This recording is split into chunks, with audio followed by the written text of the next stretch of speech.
What's going on, y'all? Welcome to What Do I Say When They Say? Today I want to focus on how to respond when a Muslim says that the Bible has been changed, tampered with, and corrupted. Now, if you grew up in the inner city, you've heard this argument time and time again from friends and family members. You've definitely heard it swirling around the barbershop, probably as far back as you can remember.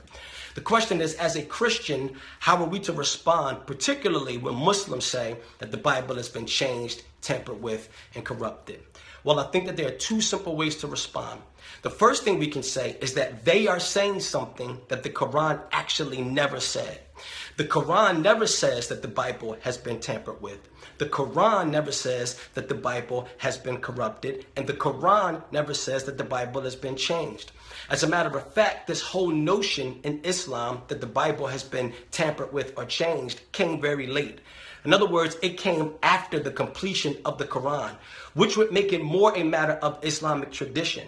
And if in fact it's only a matter of Islamic tradition, then it cannot be held with the same weight as if it were written in the Quran itself. So the first thing that we can say is that they are saying something that the Quran never says. The second thing that we can say is that the Quran actually affirms the credibility of the Bible. In Surah chapter 5, verse 68, the Prophet Muhammad himself says this: "O say to the people of the book," the people of the book are Christians and Jews. He goes on to say, "You are naught of guidance," which means you are lost. Watch this. "Until you observe the Torah," which is the first 5 books of the Old Testament, "and the Injil," which are the Gospels." Then he goes on to say, "which the Lord your God gave to you." So the Quran itself actually affirms the credibility of the Bible. The Prophet Muhammad says, "You are lost until you observe," that's assuming embrace, "the Old Testament," first 5 books of the Old Testament, the Torah, and the Injil, which is the Gospels. Now, here is the broader implication of that.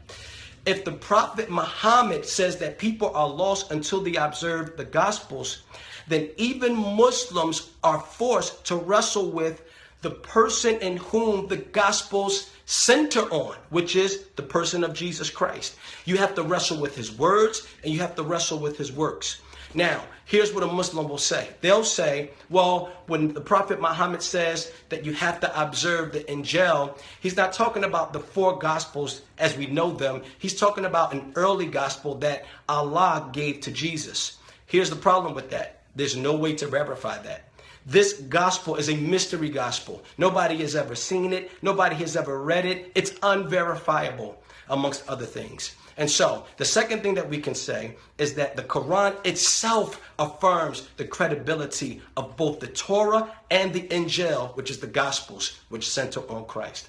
So 2 simple ways to respond. You're saying something the Quran doesn't say, number 1, and number 2, the Quran itself affirms the very credibility of the Old Testament and the New.